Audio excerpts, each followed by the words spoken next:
Motion signify by saying aye. Aye. Any opposed? Nay. Hearing none, the motion and the minutes are approved unanimously. Thank you very much for your work on that.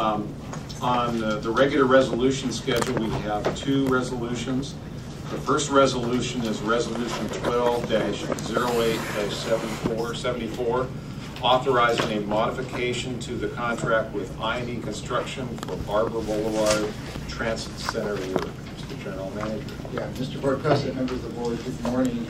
And this is a resolution that really deals with a change order to a project that is really a partnership project funded by ODOT and the Bureau of Environmental Services, which is stormwater improvements at the Barber Transit Center, which is actually one of our oldest and longest lived and most actively used parking lot in the system.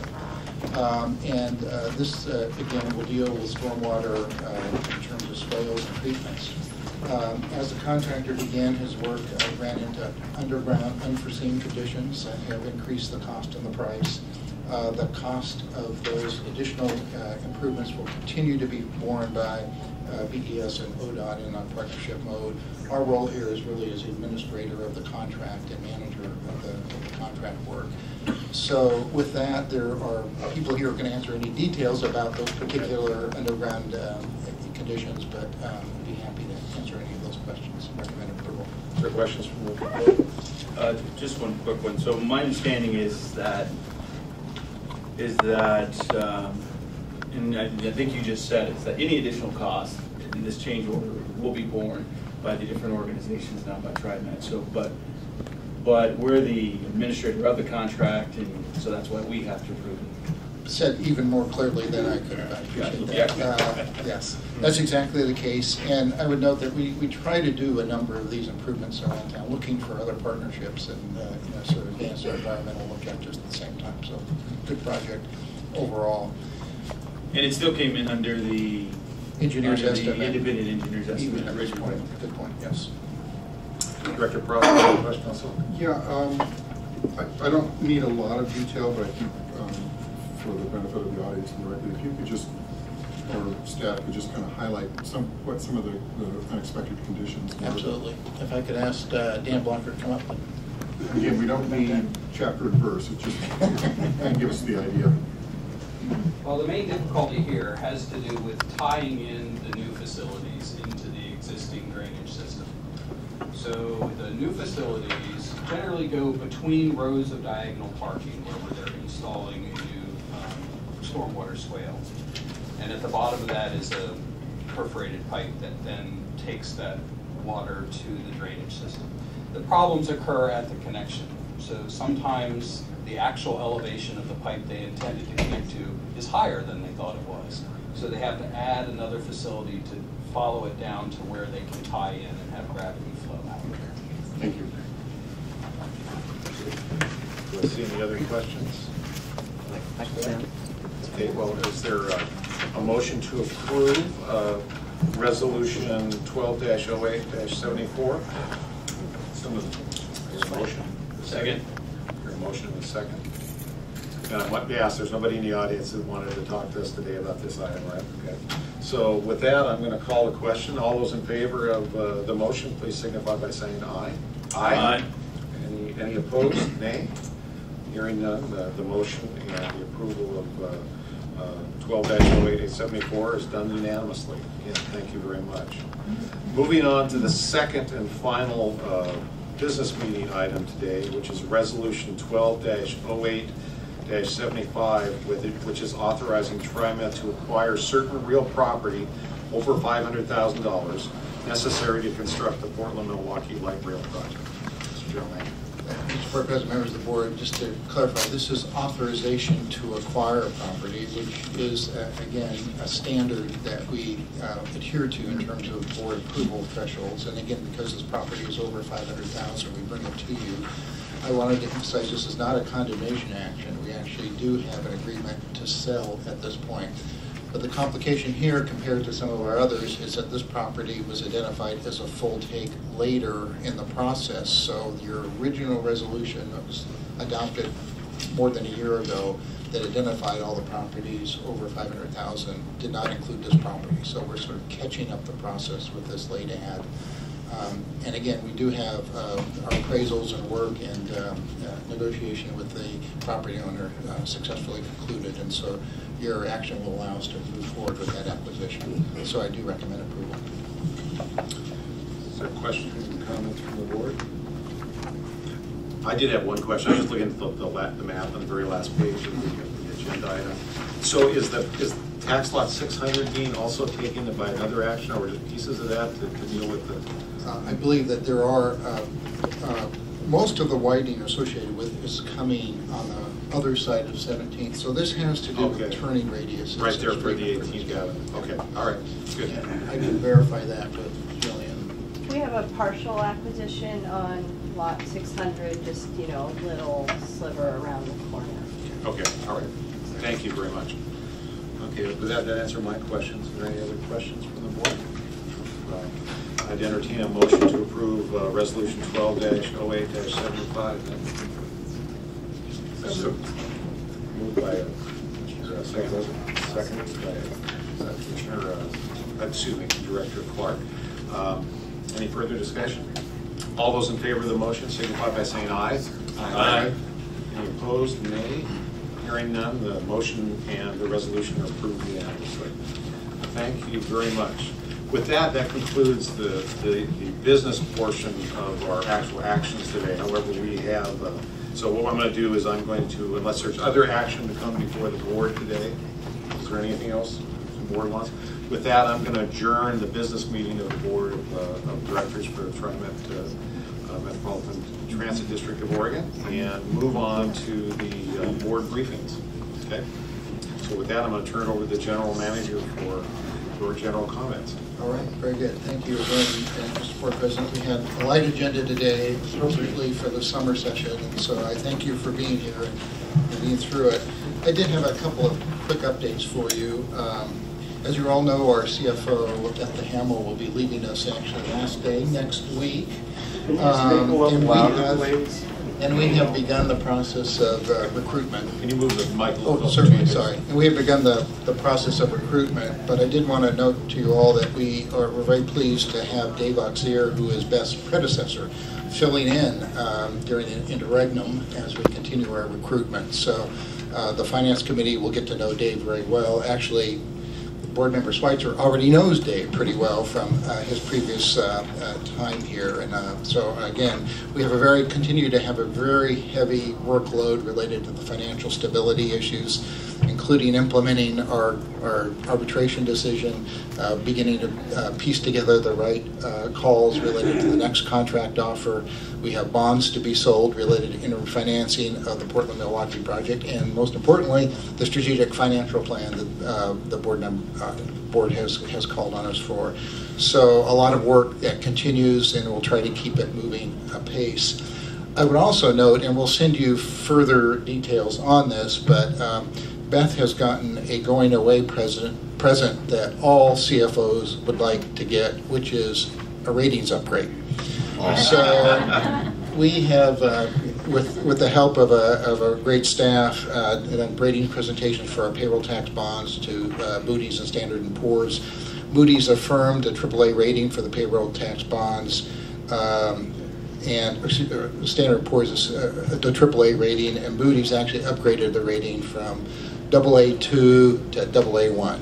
So congratulations to Beth and all our staff for that great work. And I think we will have very favorable rates as we hit the market next week for that bond sale that you previously approved. So the other things, a couple other things I wanted to note to you is the fare change. And this agency is incredibly busy has been continued to be busy, but we have included in your packet both the brochure that we are distributing quite widely about the fare changes, and we've also provided a checklist of the activities that we are underway with related to communicating to our customers and other stakeholders the changes that you approved at your May meeting. And there is an enormous amount of work, and I suppose what you might read into this is that the staff was very nervous about making sure that the decisions on fares were done timely so that there was adequate time to do all of this work, and we feel quite prepared at this stage of the game. Again, we are working with identifying a number of communication targets, including obviously our riders, and that includes what we put in our vehicles, our on-street signage, the customer service information we have, our emails and our informal social media, a lot of collateral brochures, the web, newsletters, and lots of contributions to earned media as well, and lots of stories are already beginning to appear.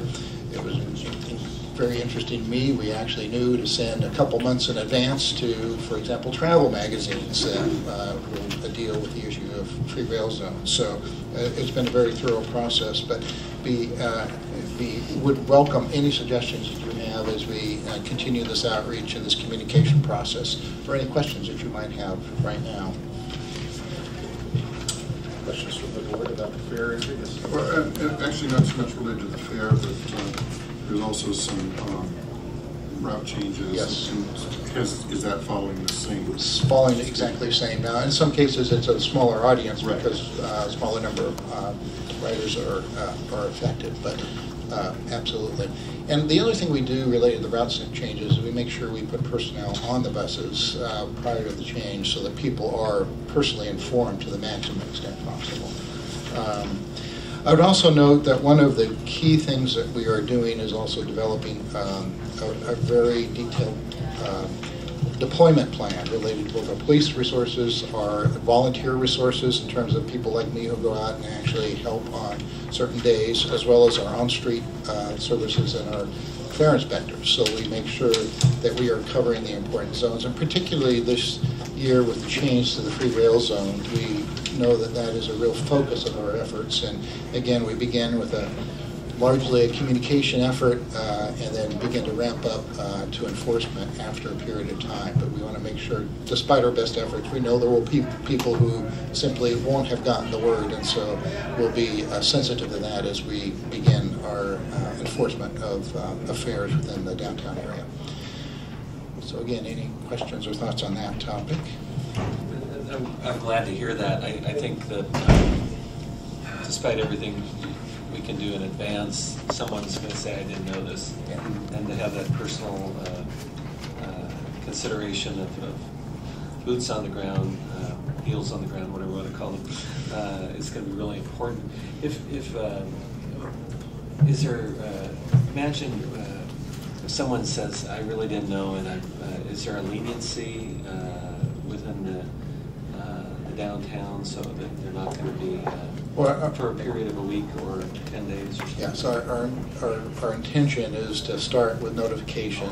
But we tend not to want to put these in sort of hard rules, because if somebody violates 5 times within the first week, then we want to make sure that we can, yeah.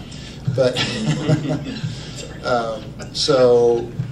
we have to sort of be careful about that, but the intention is to have mostly a communication effort during the first few weeks and then begin to ramp up to enforcement over time. Yeah. And so the first is Saturday. Do you find that the following week, day after Labor Day, things become very intense? Is that when you? That's where, if you will, the rubber will hit the road. Yes, indeed. But again, we'll have lots of effort out over the weekend as well. Thank you. Yep. I also want to just give a quick Portland, Milwaukee update. You might begin to see the harbor structure that comes from downtown to the south waterfront beginning to take shape. We actually have now 20 girders installed on that structure. Recall that those girders were manufactured by Fott & Company, Tigard, former city manager's home territory. We're very proud of that. It was actually a really important job for them in terms of keeping jobs at their workplace, and so it was an important step. You also begin to see around the west tower on the bridge, the platform support beginning to be established, and that will be in September. They'll begin to be formed in concrete, which is sort of the platform that then the segments of the bridge are extended from over time. On the east side, there's actually a really interesting and productive project that we're very proud of, because what we were able to do, this is what I think we typically do with a lot of our light rail projects, is look for other auxiliary investments and investors who can help us improve the area that we're in. In this case, this has to do with Crystal Springs, and it was an enlarged, much larger culvert that we're putting under the Union Pacific Railroad. And because of our opening of the negotiations overall and communication with Union Pacific related to the project overall, we were able to put together a partnership with Union Pacific, with the Bureau of Environmental Services, Watershed Councils, and Trimet to actually improve that culvert under the Union Pacific Railroad so it becomes fish friendly. It has currently been a blockage to salmon passage. That will be linked with other improvements that will be through the Westmoreland area, where Johnson Creek, Crystal Springs flows into Johnson Creek. So again, I think a very wise investment where we're taking a little bit of money and also leveraging that of other partners who have other goals and achieving, I think, a really much better outcome than we could have alone, or they could have alone. So I'm very proud of that, and that is the second shutdown of the UP tracks to accomplish that is coming right up, and they've been very cooperative in all of that. Finally, I just wanted to note that we are reviewing public comments, that we had a little bit of a online question posed to a lot of our riders about the seating configurations in our new Type 5 light rail vehicles. We've heard some complaints from the first round of the Type 4 vehicles. We made sure that we could address all of those that were easily addressed, and then there were some choices related to seat configurations, and particularly the open end where there isn't a cab, and so we've put those options out on the web, received, now I understand, over 1,500 comments from various individuals, and so we're looking and analyzing the comments now, and we'll have a full report here before too long in terms of the recommended approach. So, Mr. President, that concludes my report. Thank you. Any other questions or comments? Thank you. Appreciate that. So we're ready to move on then to the security update. Harry, you're going to come up. Yes, maybe let me just, while Harry and Commander Krebs come forward, I do a real quick introduction, which is, again, Harry Support is our executive for safety and security, and Commander Krebs leads our Transit Police Division, which, as you know, is composed of officers from around the region, and a very unusual but a very successful partnership, and we'll talk a little bit about that. I mentioned when we last got together, we hit a new ridership target, 102 million riders last fiscal year. 42 million of those were on the MAX system. I think it's important to note, as sort of a precursor to this, that we had 500 reported crimes, and most of those were minor, so that's less than 2 per day on the overall MAX system.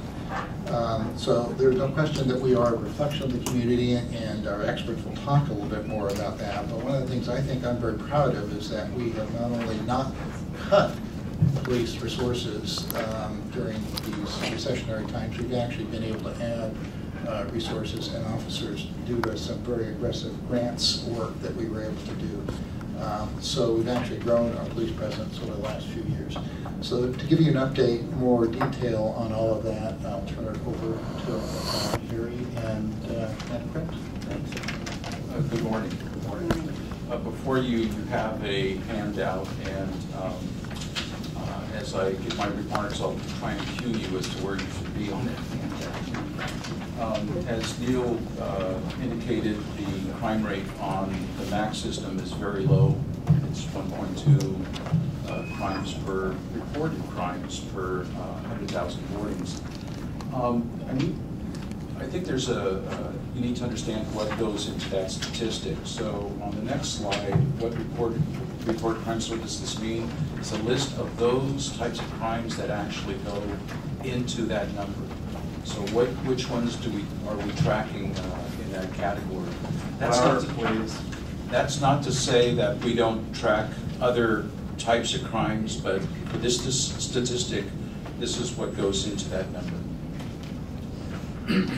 So when we look at the overall rates, what we're seeing is that about a fourth of these crimes are due to auto thefts. And the vast majority, about 50% of the crimes, are actually due to thefts. And we'll talk a little bit more about that in a minute. And these are thefts of electronic devices. We are seeing a spike in that particular area. This is not unique to the Portland area. This is an issue all across the country, and a number of other transit agencies and transit police forces are trying to address this issue just as we are. I think it's also important to emphasize that just about 10%, just under 10% of the crimes result in some sort of harm, physical harm to our customers. That's a very low rate. Okay. So if you go to the next one, that looks Excuse like... me, Harry, what was that last statistic you gave? You said 15? 10% of the reported crimes. So if we have about 500 reported crimes, about 50 of those resulted in some physical harm to our customers, which is a very low rate considering the number of people that we carry, over 41 million people a year. That's very, very low. The next slide that you have before you is a geographical representation of the statistics. And what I think is important to note in that is that in the Gresham and East Side areas, there's been a decline in reported crimes. And that's about a 27% reduction. We also saw a 48% reduction along the red line. So I think that's pretty significant. However, and this is what is a little bit concerning to me, is that in the downtown and the Lloyd areas, we've seen an increase in the reported crimes, and about 20% for the downtown area and 16% for the Lloyd area. We also saw a jump of 54% in the Hillsborough area. Now, I think it's also important to keep some perspective when I give these percentages out, because when we say there's been a jump, it's a jump from 37 reported crimes to 57 reported crimes. But nevertheless, this is an area where we want to pay attention. So then the logical question then becomes, what types of crimes are we seeing? You know, what are the areas of concern? In the Lloyd and downtown area, it's been primarily thefts of electronic devices and other personal belongings, menacing and harassment. And in the Hillsborough area, it's been principally thefts itself. So what we've done is we then begin to develop a strategy to try and address these particular issues. So if you look at the slide that says security strategies, what are they? We actually employ 4 different strategies there. One is presence on the system, and we'll go into this a little bit more detail. And another concept is crime prevention through environmental design. This is how can we use the physical environment to reduce crime in the area, the use of technology, and then obviously a public education outreach program. So with presence on the system, we use 3 principal means to do that. One is our transit police unit, and Commander Krebs will be speaking of that in just a few minutes. Presently, we have 62 officers. This is an increase from last year. We were able to secure a DHS grant that allowed us to add 4 officers. In fact, since 2007, there's been more than a doubling of the number of officers on our system. So we're making an investment in increased policing of the entire Trimet network, not just the MAX, but also the bus system as well. And it's because of our police model that we use, and it's a unique model. And there isn't any other model like this in the country where we draw from our law enforcement agencies. We're able to form very strong partnerships with other agencies, and this becomes a force multiplier. Remember, we only have 62 officers, and that's to cover a very large geographical area. So we have to find means to do that, and the commander will talk more about how we do that with our partners. They're also a resource to our existing force in that they provide a backup. So if our officer is out of position for whatever reason, we can rely on the local jurisdiction to help support us. We also contract with a security firm, G4S, and they provide patrols on the system as well as throughout our transit centers and park and rides. And for example, how we use, this is just an example of how we use them, is that we may see a spike in auto thefts or thefts from autos, and we'll redeploy the officers accordingly. So this was a problem that we were having in 2011 with our Gateway Transit Center, and we saw a spike. We added more patrols in that particular area, and the incidence of auto theft went down. We also recognized that it's, you know, what you push in one end pops up in another end, so we wanted to make sure that we not only covered the Gateway area, but we also covered other areas, such as the Sunset Transit Center. We didn't want the criminals going to other areas and seeking those areas of opportunity. So we did that as well.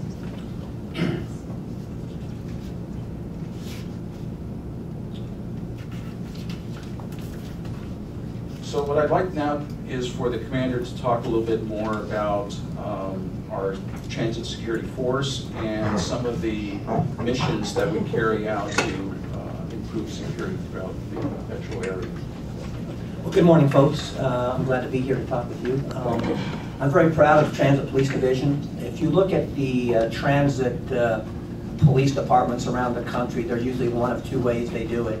One way is the transit agency actually has their own police department, and those officers then police just the system, and they don't go beyond that. Another option is like LA County Sheriff. The transportation system in LA, they hire just the LA County Sheriff's Department, and they're responsible for the transit system. Whereas in Portland, we have 17 different police agencies we've contracted with who all become part of the Transit Police Division.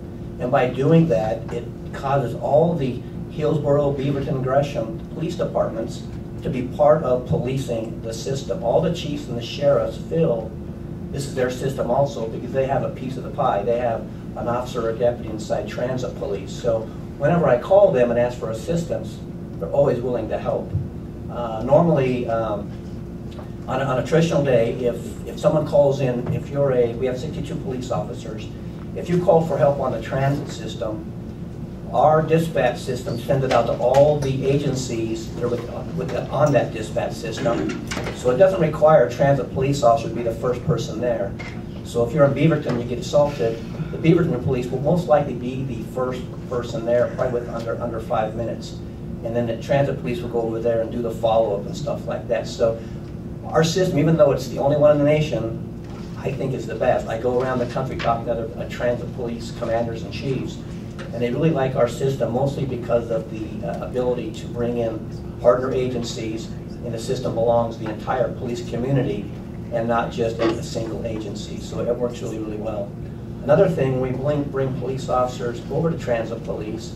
They learn how the system works. When they go back to their home agency, they usually rotate between 2 and 4 years. They come here, and when they rotate out, they go back to their home agency. And once again, they're familiar with the transit system, so they feel comfortable coming onto the system, issuing citations and issuing exclusions and patrolling the system. So it's a great way of doing it. Many of the agencies ask me the question, how does it all work? And they're surprised that it does work, but they think it's a good model. So we're fortunate to have that.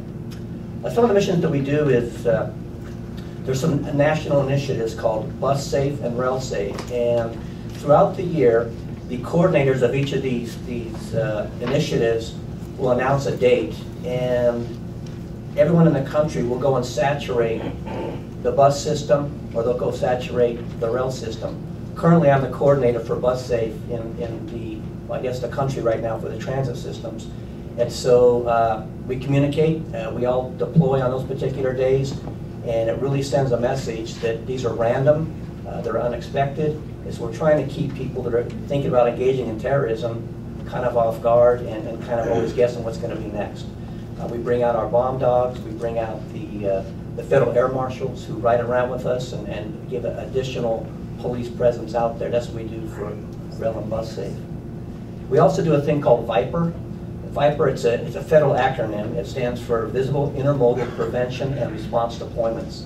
The federal government's famous for acronyms. They make these things up. And it sounds really cool. VIPER sounds really neat, but all that it really is we bring people down from Seattle to TSA. They bring down their air marshals, and they work with us side by side. We'll do about 12 of those a year. Very close relationship with the TSA. Anything we ask for, I'd say 90% of the time we get. And it's basically, it's free to us. And so we pull them down the best we can and treat them very nice so they'll keep coming. We also have high visibility patrols with the TSA inspectors.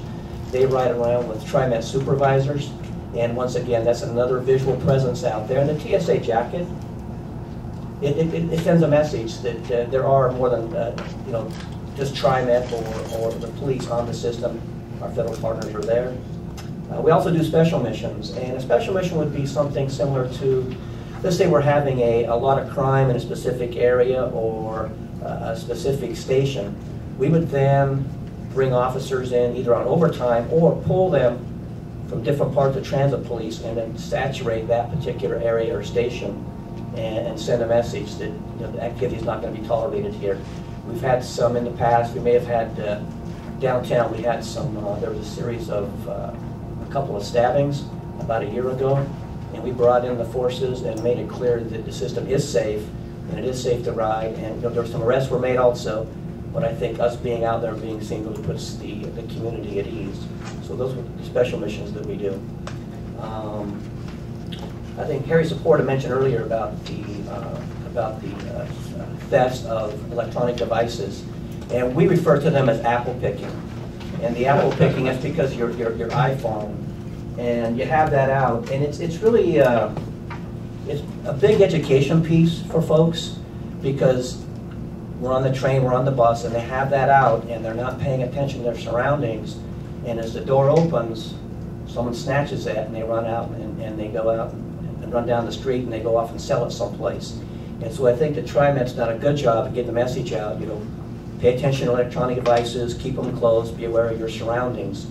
We've also conducted some missions around this, and we actually have some decoy missions where an officer will go out, and he or she will have their phone waiting for that right move. And sure enough, about a month ago, we had an officer, and the suspects, usually 4 or 5 of them, kind of gather around, and they swiped the cell phone and ran. Well, to their surprise, there was probably like 12 police officers around, and that subject was arrested.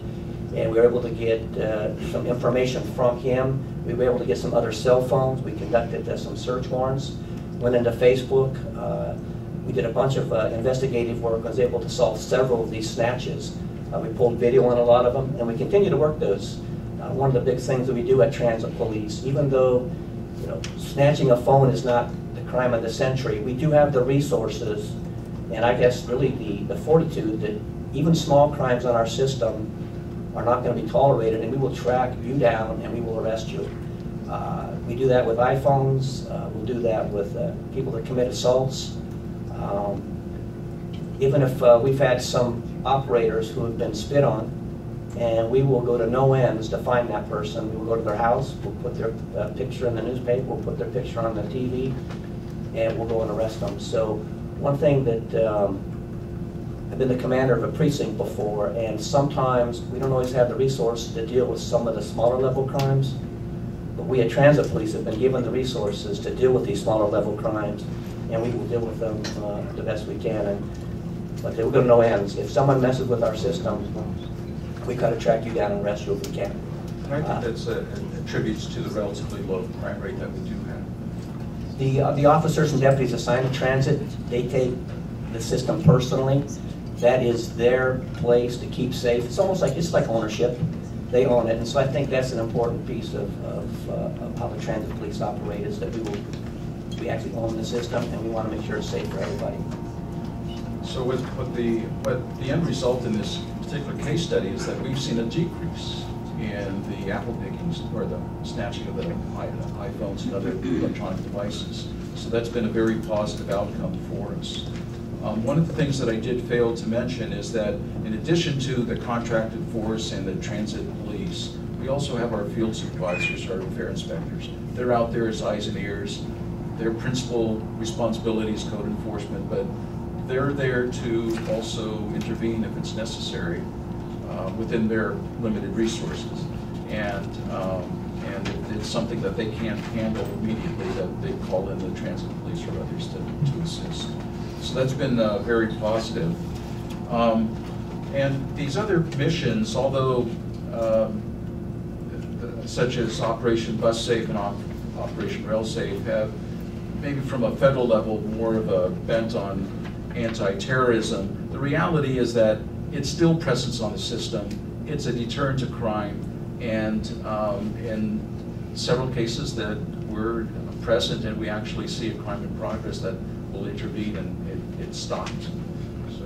One other thing too, I think it's important, we have an undercover operations team, and we do deploy undercover officers on the trains and the buses. We have been at times secreting them inside of an empty, you know how the train goes one way, well the empty driver's area, we'll secrete officers in there and they can see out and they'll be looking for criminal activity, and if they see something they can jump out and say surprise and make an arrest. So we do that both with undercover officers and uniform officers as we're doing our missions. So another strategy that we do use is also crime prevention through environmental design. And these are design aspects that we can build into our transit centers and other infrastructure. And we're actually doing this with the Orange Line, with the PMLR. And so lessons learned in some of our other projects are being incorporated into that. And so what is that exactly? We're improving the lighting, surveillance. This is in the form of CCTV, opening up the lines of sight so that people on one end of the platform can easily see on the opposite end. It gives them more of a sense of safety. And then better delineation of platforms. In other words, this is a fare zone. You're expected to have a fare. And that's another tool that we use so that we can engage in the customer, with the customer, and understand, why are you here? You know, are you loitering? Are you just hanging out? We don't want you to just hang out here. So that's a tool that the transit police use. In terms of SEPTED, that's called territorial reinforcement. You're defining, this belongs to me, you're on my property, we're going to take ownership of it. It doesn't belong to you, you need to behave. That's the message that we want to send. And we've had some success in this area. So out on 188th and Burnside, that station was totally revamped. In your handout, you'll see a picture of before and after. On the left-hand side is a shelter. This was the original design back in the 80s, and the thinking was that we needed to provide protection from the elements. But now we've learned that that really wasn't a very good way to design things, that it creates hiding places. So we opened up the lines of sight, and that's the photo that you see on the right-hand side, and we improved the lighting and increased the number of cameras significantly.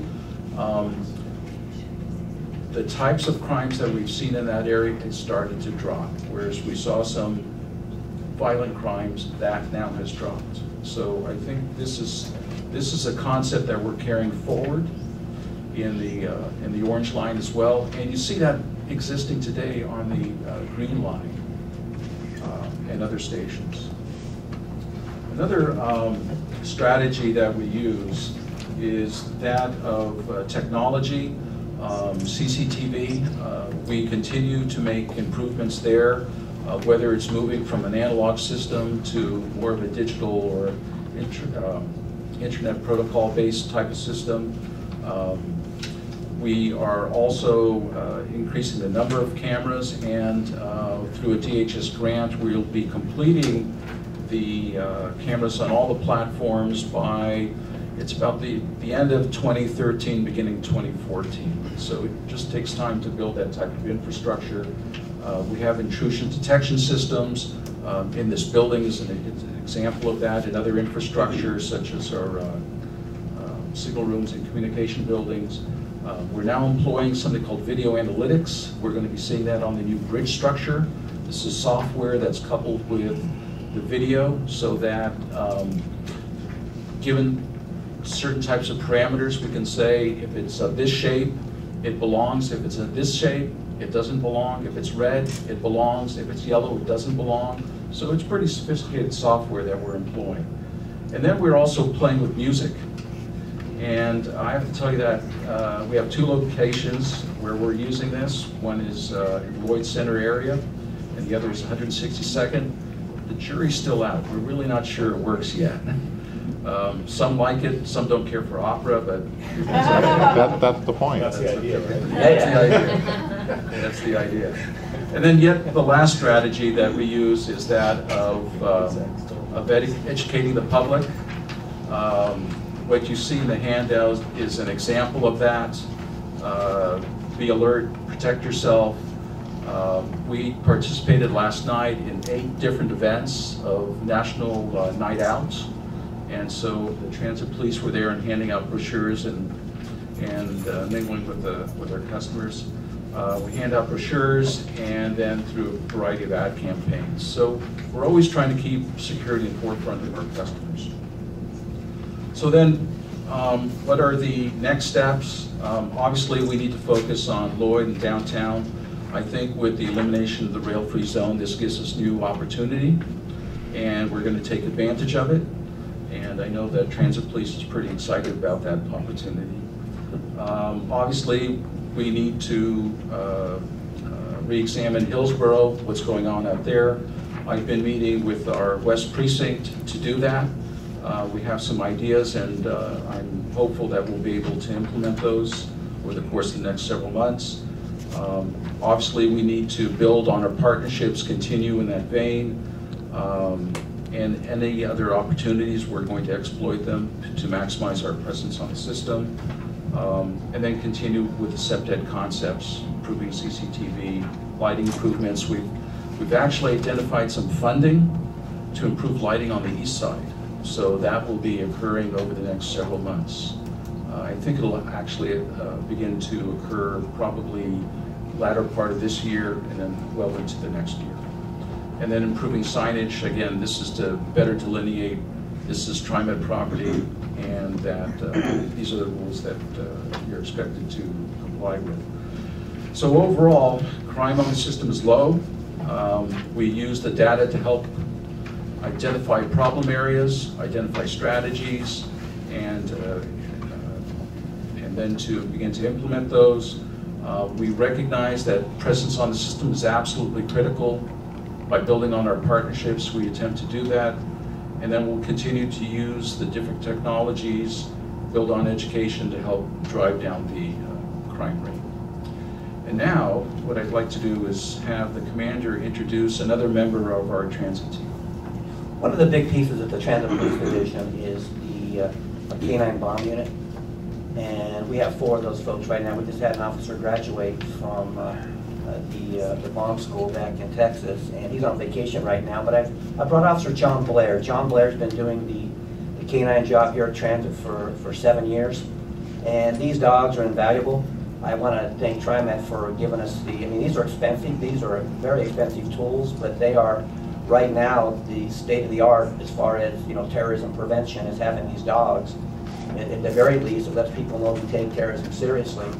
And this is Mike and this is John here, and they're going to go. There is a device planted in here. It's not a device that's going to blow up, but it's something the dog will smell. The dog smells around and will find it, and you can tell when he finds it, he will sit down rather than dig at it, because you don't want a bomb dog digging at a package because it'll blow up. But he'll actually sit down when he identifies the package. Then John will reward him with this comm. It's a little rubber thing that the dog is just driven by this thing. I'll let John finish now, but John is one of our officers. He's a great guy, and he's very proud to be part of Transit. So thanks, Mayor. Thank you for having me here today, and obviously Ike wants to thank you. I want to thank you, and Ike, you thank him? Anyways, I'm going to give you a brief introduction on the dogs. In 1972, a plane left JFK Airport. I don't know where it's going, the destination, but a bomb threat was called in on that plane. And there was one bomb-sucking dog at the JFK Airport named Brandy. And the plane turned around, came back, and obviously went back to the airport there, and the dog found the device 12 minutes prior to detonation. And that was back in 1972. Now in 2012, there's 800 teams nationwide. I think it's the 13th largest, or the 13 to 15 largest mass transit agencies in all major airports in Category 1, and the major airports, Chicago, LAX, and whatnot. The current program, like I said, there is 800 teams nationwide, and they're also in Guam and other places like that. And they're assigned to the mass transit and the aviation piece. Mike is he's 8 years old. He's been in the Portland area for 6 years now, and there's a lot that goes into these dogs. They're very special. They start out as little puppies, obviously, and they don't get into he was bought overseas in Holland, and a lot of them are, and they're brought to the United States to Lackland Air Force Base, where all the dogs are trained at. The Department of Defense trains the dogs, and they go through about a year to 2 years of initial training to test the drive of the dog, the health and this and that of the dog. And only 10% of all dogs that get to this school actually make it through this school. So there's thousands of dogs that go through, and only 10% that make it. Some of the stuff that we do as a team in the city, we do all the major sporting events. Well, the President of the United States comes into town, we're assigned to them. But the meat and potatoes of this job is the visibility piece that gives the transportation Trimet. A lot of our training is invisible on the trains and buses. That's what we do. They work around people. They're very good around people. If they weren't, they wouldn't be with us. And we, like, knock on wood, we've never had a dog bite in 8 years, or since I've been here, or sorry, 7 years, and which is pretty remarkable considering there's a lot of them that do happen. So they're very well-trained dogs. The visibility piece is huge. People, when we go on the trains, people thank us. They are very happy to see us. Once in a while, we'll get somebody that's scared of dogs, and we explain to them that they're okay and the reason why they're there. So a lot of people don't know they're explosive detectors and think they're other things, and that sometimes puts them off the train. So with that, the dogs are trained. They're trained for this. They're through this called operant conditioning, and they're trained. They have a special reward for them, and they work for that. That's what they work for. I would say he's the cheapest employee Trimet has. He gets paid with a piece of rubber.